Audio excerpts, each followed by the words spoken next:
How to add payment or accept payment on your Cash app. How you can start it step by step in this video I'm going to tell you. So step 1 will be simply download the application of Cash app from your iOS if you're using App Store, or if you're using Android you can download it from the Google Play Store.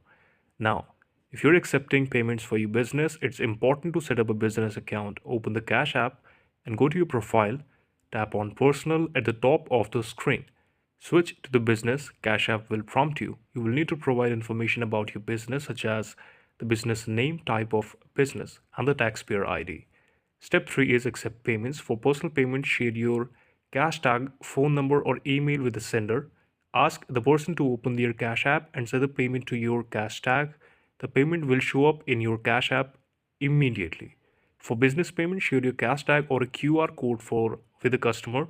For a QR code, open Cash app. Tap on the QR code icon in the top right corner. Share this QR code with the customer so that they can easily pay you. The payment will be sent directly to your Cash app account, and then you will be notified once the transaction is completed. You can also take the transactions to your Cash app bank account details. You just need to send the details to the sender and they will set up a transfer to your bank account. This is the video. Thank you so much for watching this. Subscribe to the channel.